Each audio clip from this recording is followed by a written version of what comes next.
Cuando en otros siglos se hablaba del río Duero, la imaginación aplicaba su nombre a castillos y batallas, línea de frontera donde se amasaron sus correspondientes hazañas y tragedias. Como máximo, podía ser también referencia lírica a piadoso albergue de pastores trashumantes y a sostén de campesinos. Mucha agua nunca debió de arrastrar el río, especialmente cuando transita por este corazón de la meseta, que son sus territorios de Burgos y Valladolid, pero suficiente para alimentar romances y leyendas. Esa ha sido otra de sus identidades seculares.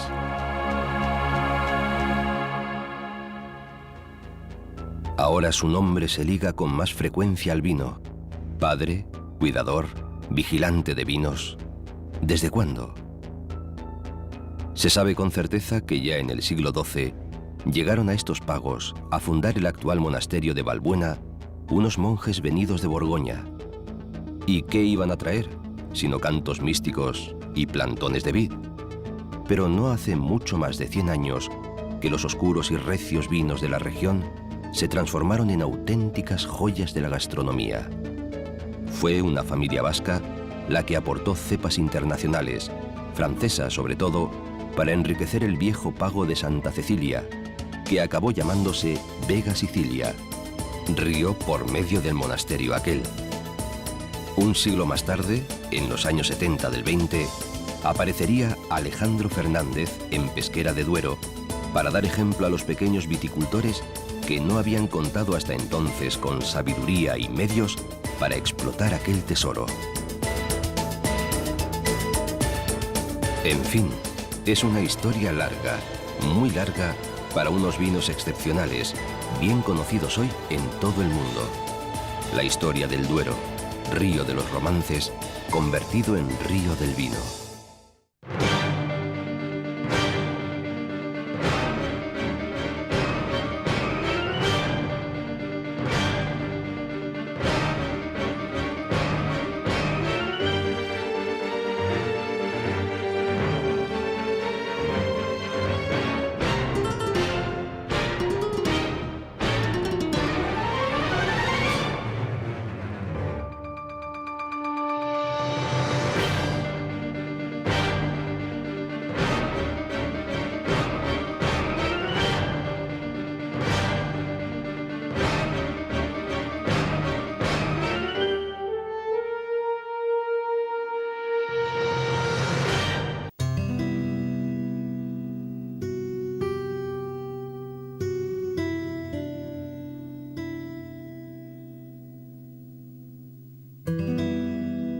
Lentas, solemnes, adormecidas, abandonan las aguas la provincia de Burgos y penetran en la de Valladolid, dentro de su enorme cubeta geológica.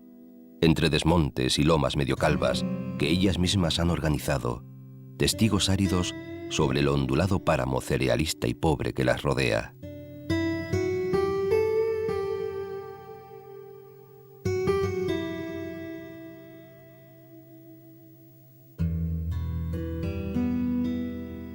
Por este valle del Duero, camino de Peñafiel, pasado, cómo te quiero. Enseguida llama de lejos el Duero a las puertas de Peñafiel, que posee un río más particular e íntimo llamado Duratón, también cargado de hoces y de arte románico. Poblado estratégico, hace 1000 años se hablaba ya del castillo como de la Penna Fidele.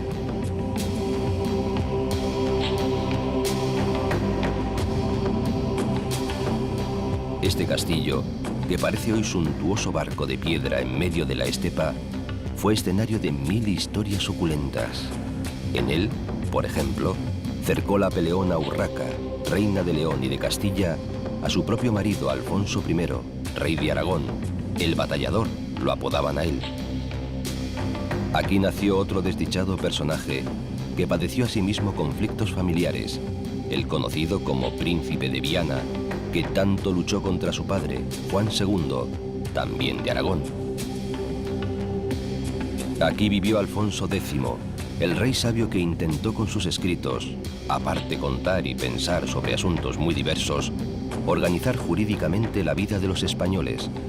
Se le ocurrió, por ejemplo, prohibir a los clérigos que fueran toreros o que cazaran con perros o azores. Parece que, como rey, no hizo mucho, pero lo escribió y reguló todo. Aquí también estuvo el infante don Juan Manuel, sobrino suyo, que arregló y embelleció el edificio.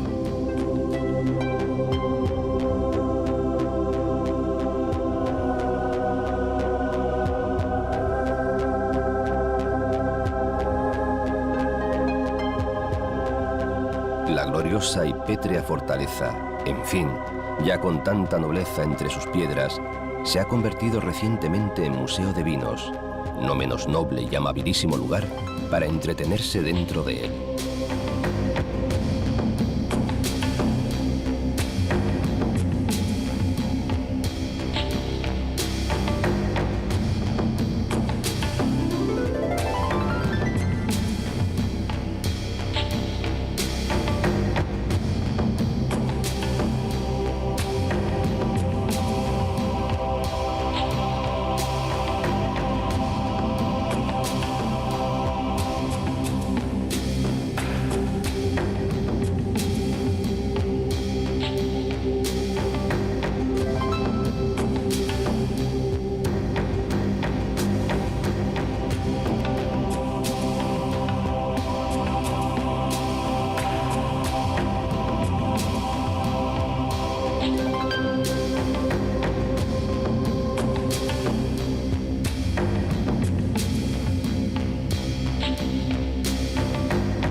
La villa ilustre de Peñafiel, que con el castillo y su historia debería darse por satisfecha, posee muchas otras riquezas monumentales o curiosas.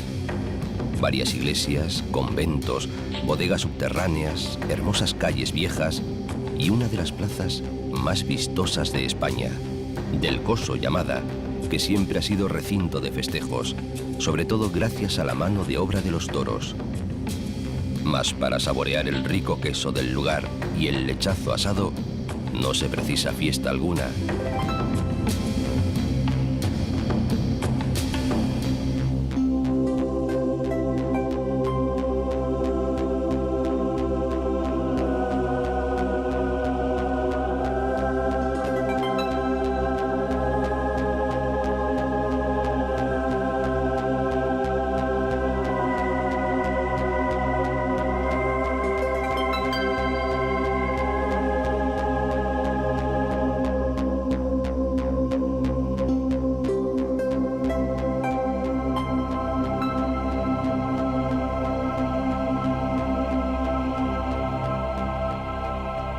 Sigue el río entre vides e historia, en zona de buenos yacimientos arqueológicos, por Pesquera de Duero, que conserva iglesia herreriana y plaza porticada.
Al fondo de un camino escoltado por árboles y viñas y de una antigua dehesa de los canónigos, que fue beneficio del obispado de Palencia en tierras de Valladolid, regala su elegante presencia el monasterio cisterciense de Santa María de Valbuena, a cuyos primeros pobladores, frailes del Cister, se suele responsabilizar de la riqueza vinícola de estas comarcas. Y, ¿por qué no?, también a la remota condesa Estefanía, nieta del conde Ansúrez, pues ella pagó el viaje y los trabajos a los monjes blancos franceses a partir del año 1143.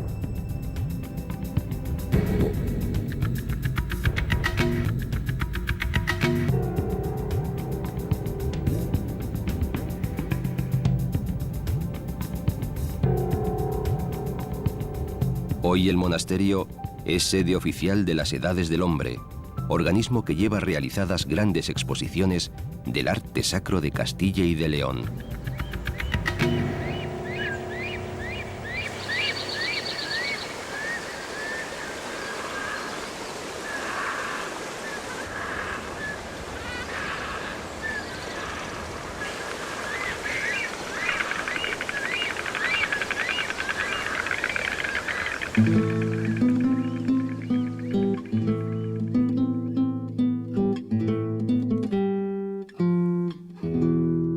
Las dos quintanillas, la de arriba y la de abajo, esta última rebautizada como de Onésimo, ensartan hoy sus nombres con las excelencias de sus vinos. De esa segunda quintanilla arranca todavía hoy, con aguas del Duero, un canal de medio centenar de kilómetros abierto a partir de 1880, siguiendo la tradición de los regadíos medievales.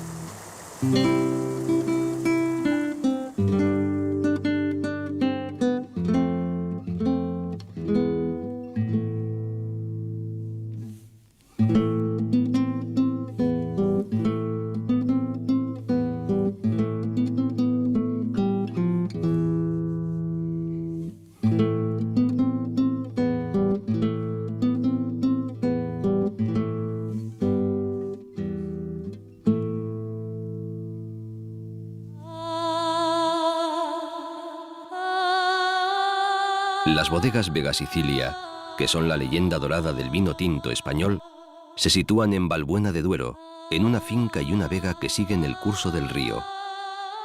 Las fundó en 1864 Eloy Lecanda, aunque en su larga historia han pertenecido a diversos propietarios.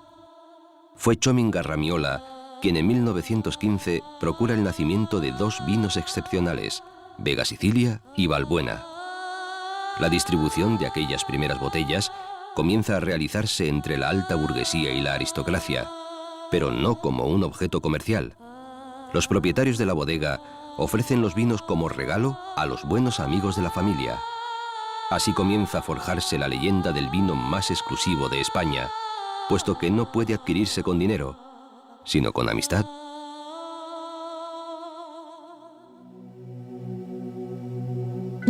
A Valladolid no se llega directamente por el Duero, que se esté a una docena de kilómetros al sur, sino por el Valle del Pisuerga, el río que sí pasa por la ciudad, y bien a propósito. Valladolid es hoy una ciudad grande, joven, comercial, vibrante, industriosa, que se desborda por todos sus costados, capital de la comunidad autónoma de Castilla y León. Hace 1000 años era apenas una aldehuela en tierras llanas y fecundas que el rey leonés Alfonso VI regaló a su consejero y amigo, el conde Pedro Ansúrez.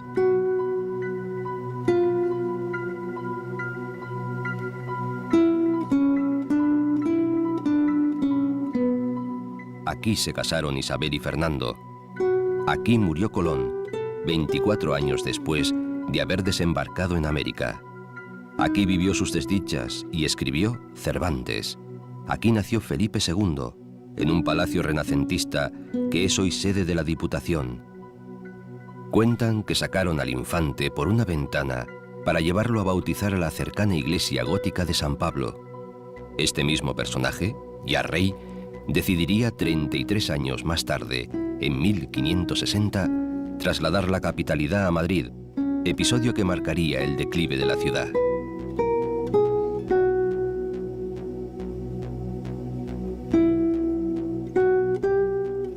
Si Valladolid perdió en la práctica, y no hace todavía muchos años, su casco antiguo o histórico, por la desidia, voracidad y torpeza de sus regidores, acumula no obstante una cantidad muy notable de edificios soberbios y de recintos urbanos de mucha dignidad y empaque. Lujosos palacios,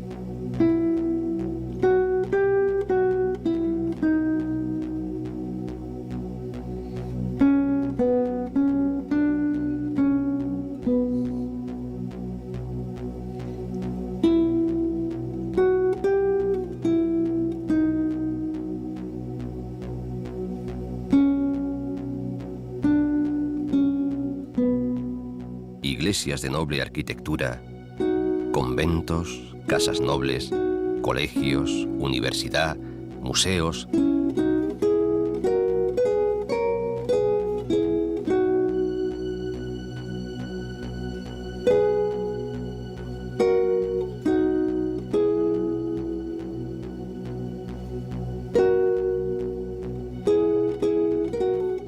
Una espléndida y renovada plaza mayor, el rico jardín decimonónico del Campo Grande,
Por otro lado, y considerando su ventajosa situación geográfica, Valladolid, que supera hoy los 300.000 habitantes, se ha destacado siempre por su buena comida y por los grandes vinos que le llegan de su entorno: claretes de Cigales, blancos de Rueda, tintos de la Ribera.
El río es un ser animado.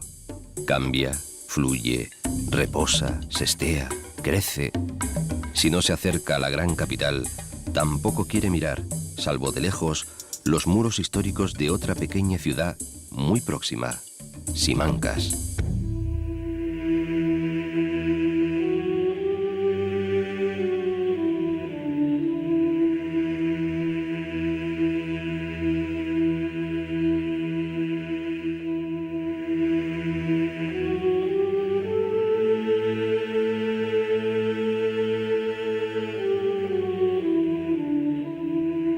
En su castillo-palacio, y desde el año 1563, se guarda el Archivo General del Reino, al borde mismo del Pisuerga. Sus casonas y el trazado de sus calles, su estupenda plaza mayor, conservan aún la atmósfera y el aroma del pasado.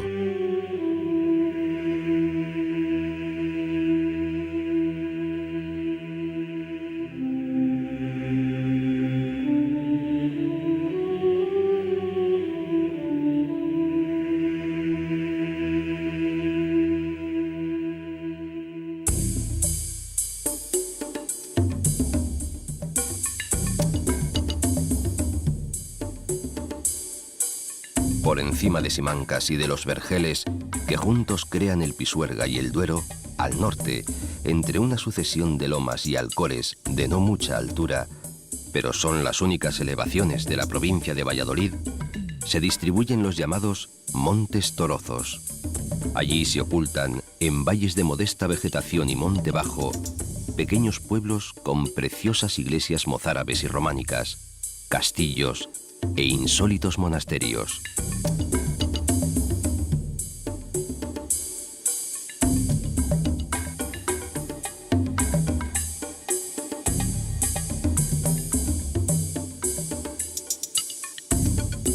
En el nordeste, hacia Palencia, van rejuveneciendo poco a poco los pueblos del vino de Cigales, que no es ya solo el clarete de toda la vida.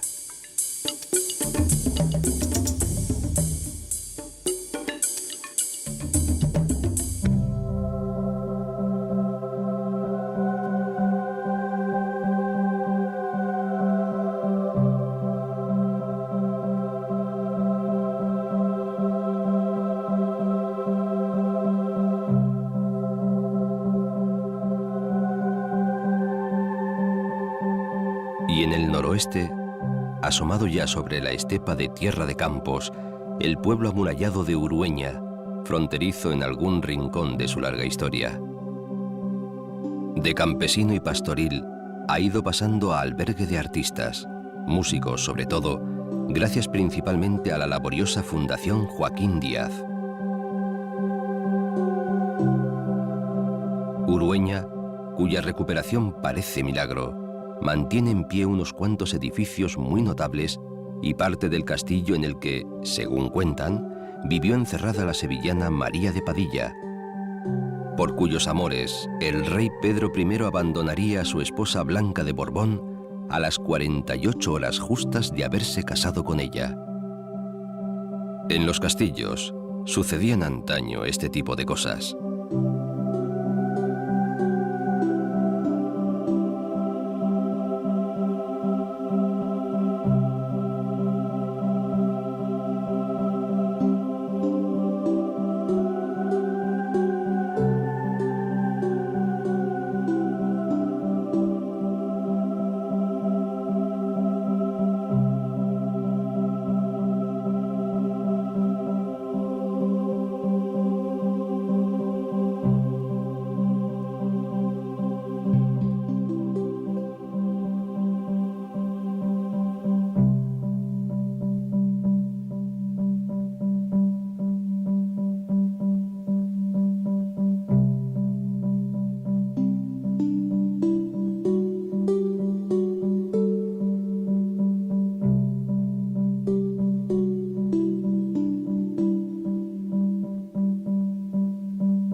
No se conoce, sin embargo, todo lo que ocurrió en pequeñas iglesias como la de la Anunciada, que guarda su precioso arte románico lombardo a los pies de Urueña, en la soledad de un vallecico.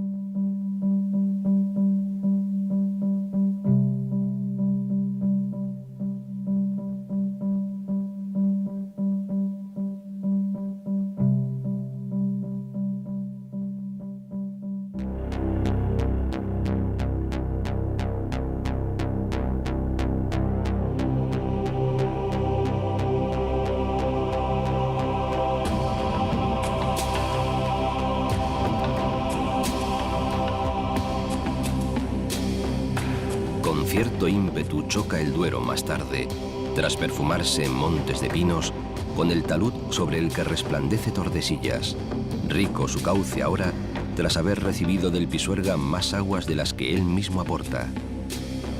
Había aquí un antiquísimo vado muy frecuentado, con 2 puentes, llave de los caminos, y tal vez por ello, cambiante frontera. Tordesillas fue en la Edad Media una de las ciudades principales de León y de Castilla. Por eso sucedieron entre sus murallas, hoy agostadas, grandes cosas, y por eso los tiempos han dejado riquezas y melancolías tan notorias. Aquí, por citar alguna solemnidad, se firmó en 1494 el célebre tratado que pretendía repartir el mundo entre españoles y portugueses, mejor dicho, entre sus reyes respectivos, los católicos por parte española y bajo el control del papado.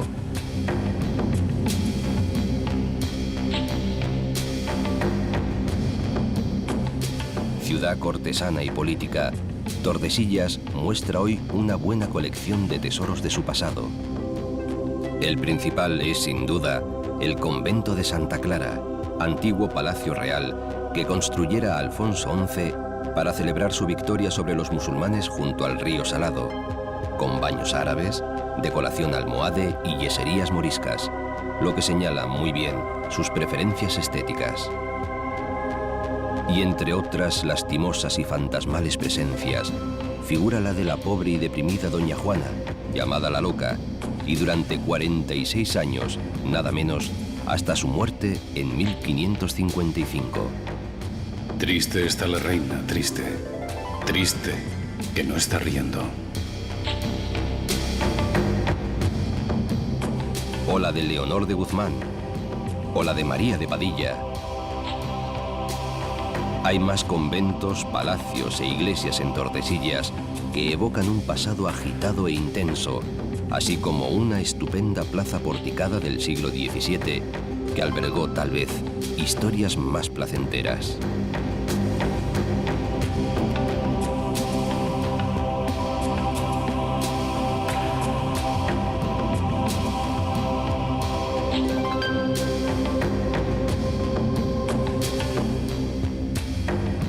Este asilo de princesas desventuradas, como decía el marqués de Lozoya, es una de las más inquietantes y bellas poblaciones ribereñas del Duero.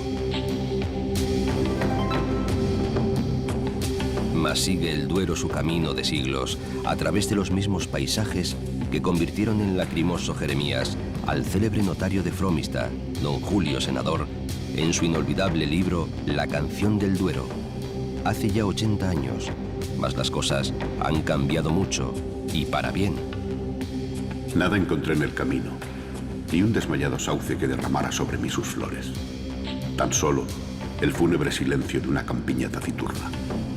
Así hacía hablar al río el dolorido escritor.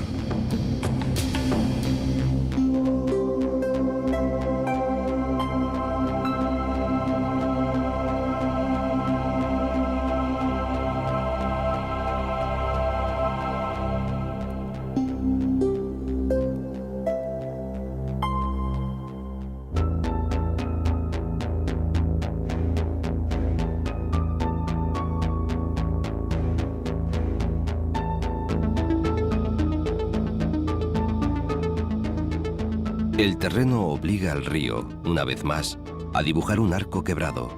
Hay poca población hasta Castronuño, plantado en lo alto del Cerro de la Muela, último pueblo vallisoletano antes de entrar en la provincia de Zamora. Fue aldea romana de refugio, tiene iglesia gótica y también los restos de un castillo de la época de la frontera.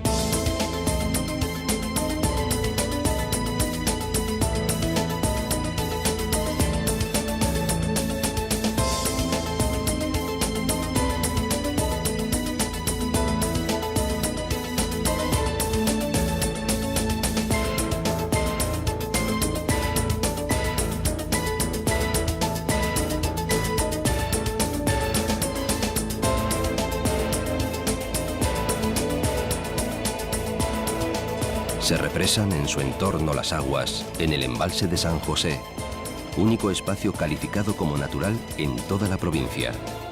Son casi 1000 hectáreas palustres, muy propicias para el descanso y la nidificación de aves.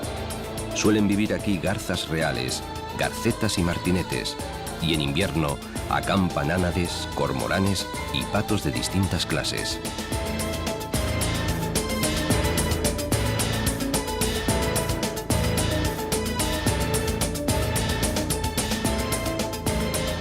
Al costado de estos risueños paisajes siguen vibrando historias antiguas, leyendas imperecederas, emociones secretas. Decía el poeta Francisco Pino: búscame aquí, en esta tierra, llana, con puente y pinar, con almena y agua lenta, donde se escucha volar, aunque el sonido se pierda.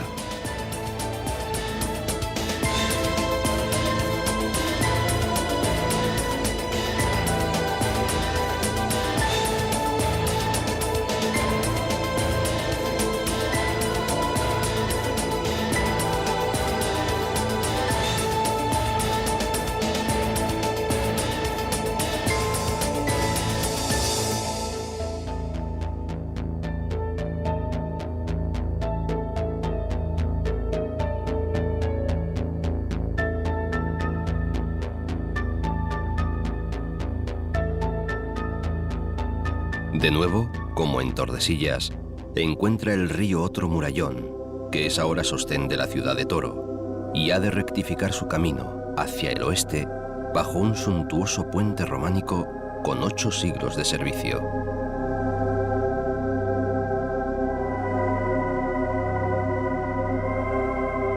Así es como parte longitudinalmente en 2 a toda la provincia de Zamora, antes de enfrentarse a la frontera portuguesa.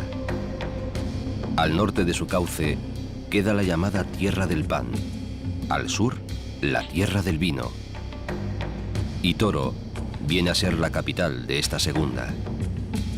Llevan los galanes para su camino, de Zamora panes y de Toro el vino. Por esta vieja ciudad, asentada en una colina arcillosa y bien aireada, ha debido de pasar todo el mundo. Fue Castro Baxeo, conquista cartaginesa al parecer a manos del propio Aníbal, dominio romano, suevo, visigodo, musulmán. Entre los siglos XII y XIV conoció su máximo esplendor, que arranca con la construcción en el espolón que da al río de la Colegiata de Santa María la Mayor, uno de los templos más hermosos de toda la comunidad, y no solo por su famoso pórtico y por su elegante cimborrio. Casi paredaño se sitúa lo que queda del antiguo alcázar, y a espaldas de esas 2 grandes construcciones, una red de calles en semicírculo a las que asoman muchas buenas iglesias, conventos, varios palacios y docenas de edificios nobles, mudéjares y renacentistas sobre todo.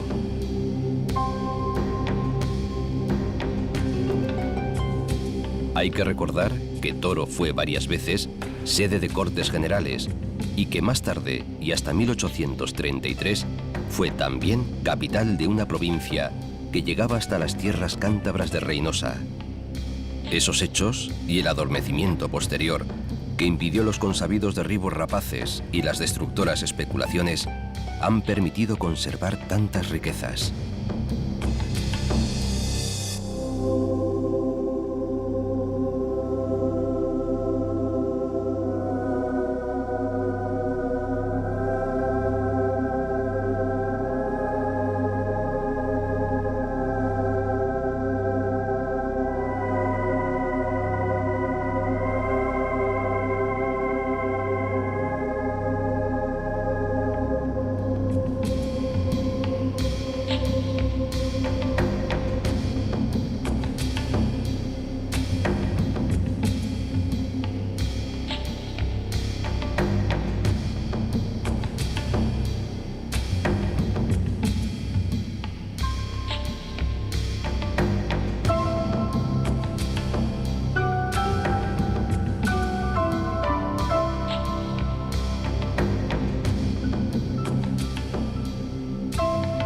Hoy su riqueza mayor es quizás el vino, del que antaño se decía, es oro, aunque prieto como el moro. Muy negro, recio, áspero, gloria medieval, así lo definía Góngora. ¿Por qué siempre este color el antídoto mejor contra la melancolía? Yo, por alegrar la mía, un rubí desaté en oro. El rubí me lo dio Toro. Parece que era este el vino preferido de los peregrinos jacobeos y en realidad de todos los pobladores del norte de España. El rey leonés Alfonso IX hubo de ceder tierras propias al cabildo compostelano para que produjeran caldos propios para la mesa de obispos, canónigos y chantres. Fue también el vino de las carabelas que viajaban a América, porque lograba mantener su alta graduación alcohólica durante las largas travesías, y hasta cuentan que la Pinta fue bautizada así en honor a ese vino por el fraile toresano Diego de Deza. Más tarde, sería exportación principal a las colonias hasta mediado el siglo XVII.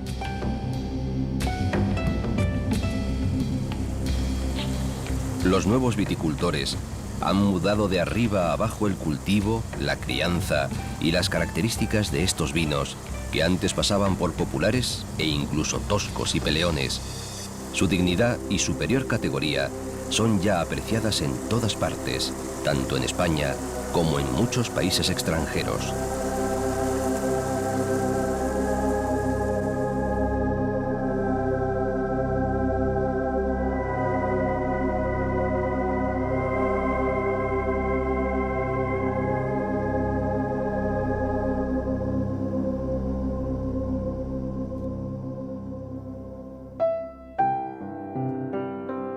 Y sigue su caminar el río hacia Zamora, ciudad de la que lo separan poco más de 30 kilómetros.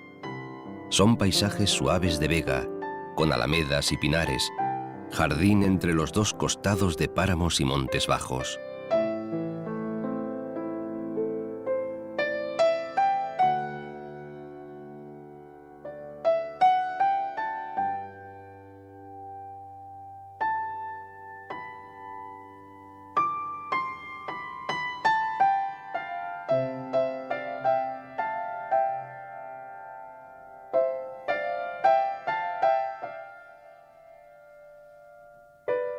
Frente a la ciudad de Zamora, el Duero vuelve a encontrar, por tercera vez, un mismo sistema de obstáculo.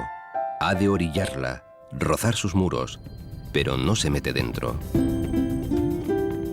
La ciudad queda alzada a la derecha del río, que la ha servido siempre de defensa, como si no hubiese tenido bastante con las que los hombres le pusieron.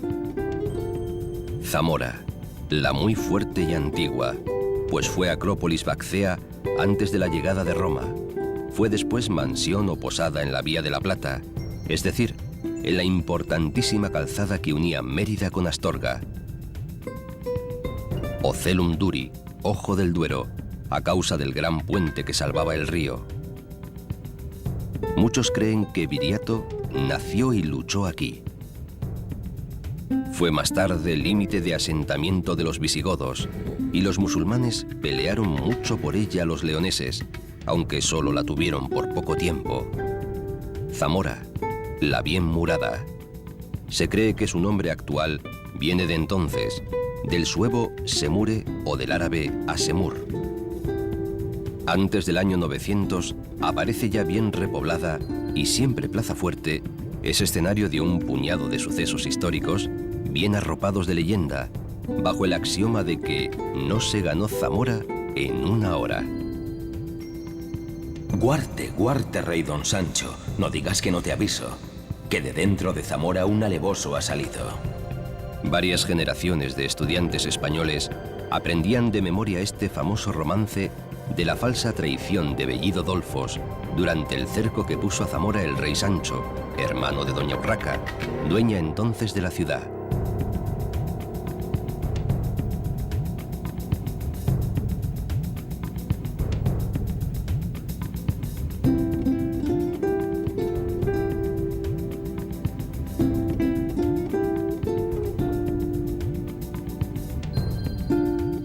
Pero Zamora apenas consiguió mantener su prestancia después del siglo XII. Su letargo y decadencia, como ocurrió en Toro, favorecieron la conservación de un buen patrimonio histórico. Por ejemplo, una veintena de iglesias, románicas muchas de ellas, bellísimas. Una catedral también románica y con cimborrio bizantino, pero castigada por las reformas. Algún palacio valioso como el de los Momos o el de los Alba y Aliste, ahora parador de turismo, así como un urbanismo recoleto y apacible.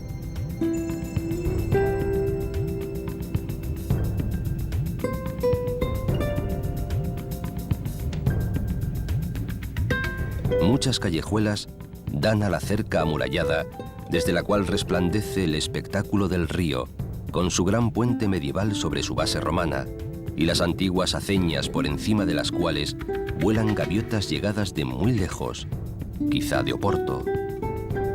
Bajo un cielo luminosamente rojo, escribía Blas de Otero.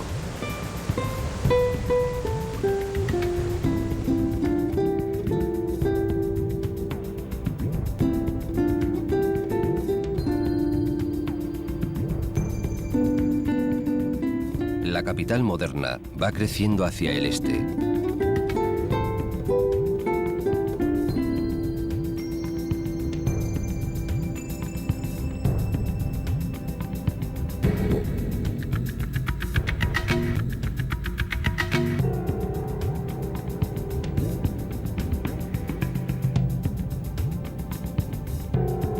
La margen izquierda del río se ha convertido en ameno soto, incluso con playa ocasional, frente al orgulloso perfil de la catedral, las iglesias y el murallón que todavía las protege.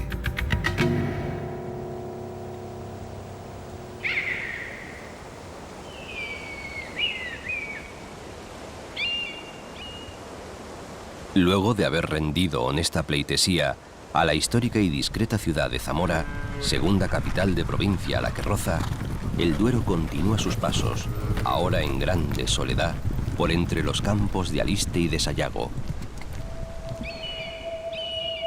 Muy al norte se divisan las alturas de la Sierra de la Culebra, que todavía alberga lobos.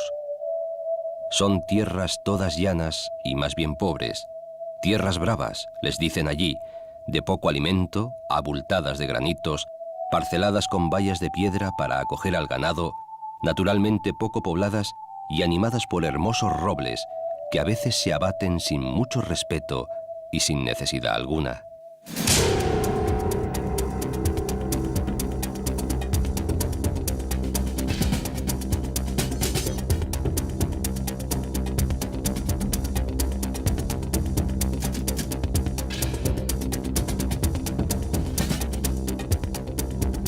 Mas el río no parece buscar amistades y consuelos entre la población zamorana.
Después de inclinarse ante el formidable puente de hierro de Requejo, 90 metros por debajo, hace un quiebro y empieza a marcar la raya, o sea, la frontera pactada en el año 1864 entre España y Portugal, en parajes verdaderamente espectaculares.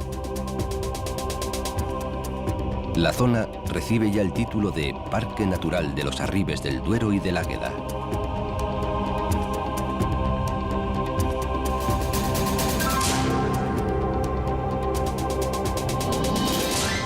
Aquí está el borde de la meseta, que se resuelve en una profunda grieta granítica labrada por las aguas. El desnivel total, hasta que el río se mete de veras en Portugal, es de casi 600 metros, como si se repitiera, pero a la inversa, su historia soriana. Escribió Unamuno, y sin duda tenía razón, que es el paisaje más bello, más agreste, y más impresionante de España. Los arribes, o las arribes, que ambos géneros gramaticales ponen por allí a tan extraña y admirable geografía. A lo largo de 122 kilómetros se aprieta furioso el río entre murallas tremendas. La gente local no es demasiado afectuosa con estos frágiles parajes asilvestrados, al contrario que sus vecinos portugueses, que mantienen con esmero sus antiguos cultivos, tanto en los páramos vecinos como en los colgados rincones de los escarpes.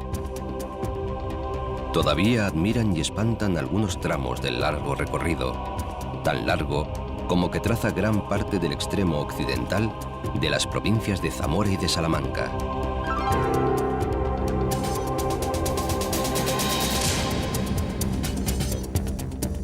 Las grandes hoces, barrancas y pelados farallones no son exclusivas del Duero, sino, y a veces más imponentes, de los afluentes que se le van uniendo por estos pagos.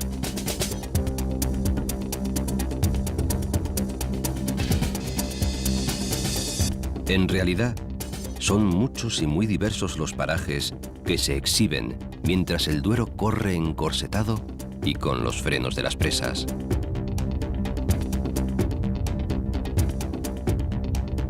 Que pueden también disfrutarse en las naves que ahora realizan cruceros de mayor o menor envergadura sobre las domesticadas aguas. Pero no conviene reducir la curiosidad al propio y solitario río. Dentro o en los aledaños del joven parque natural, en las pobres y pedregosas tierras, tropieza el camino con pueblos que en ocasiones fueron castros prehistóricos, pueblos con ermitas e iglesias antiguas, a veces con berracos de piedra a sus puertas, en algunos lugares llamados mulas, o estelas romanas adosadas a los muros de las casas, despojos de una historia que también pasó y se fijó aquí, aunque huyera luego.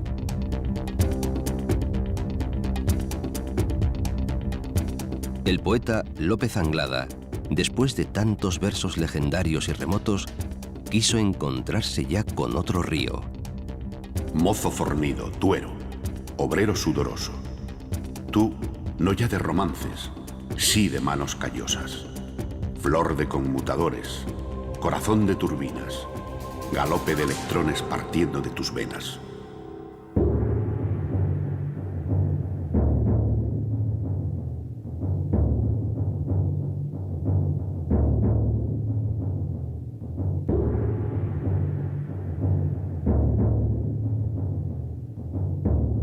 Sin duda, la población más recia y solvente de estos solitarios parajes es la zamorana Fermoselle, más o menos a medio trecho del paseo fronterizo del río, cerca de su unión con el Tormes.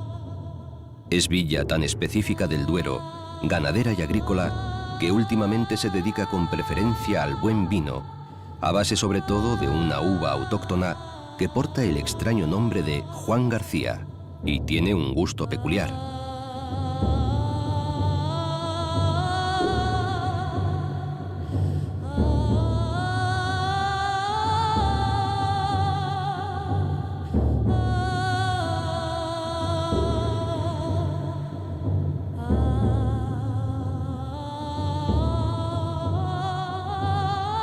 Vigilado por toda una milagrosa red de ermitas, apresado en sus murallas, avanza el río o se desploma a chorros en las centrales eléctricas.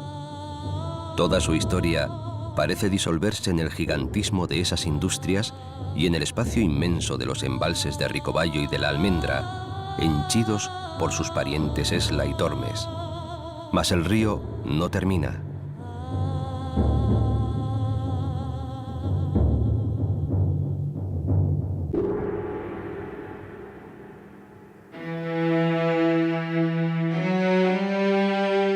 Con sus gentes y sus pájaros, tascando siempre la brida de los embalses, alumbrando sin descanso vinos, gira una vez más del sur al oeste, después de los escarpes de Saucelle y poco antes de que el Tormes le dé un beso de despedida, para buscar en tierras portuguesas su otra vida entre las olas del Atlántico.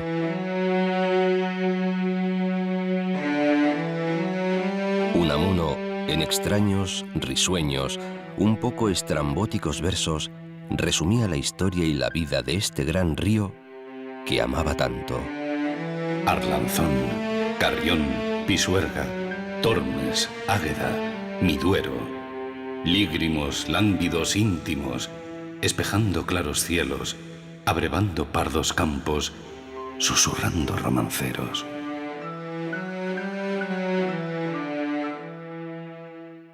Yo voy soñando caminos de la tarde, las colinas doradas, los verdes pinos y las encinas, ¿a dónde el camino irá?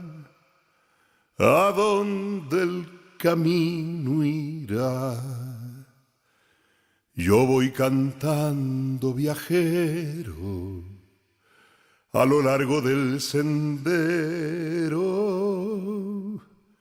La tarde cayendo está. La tarde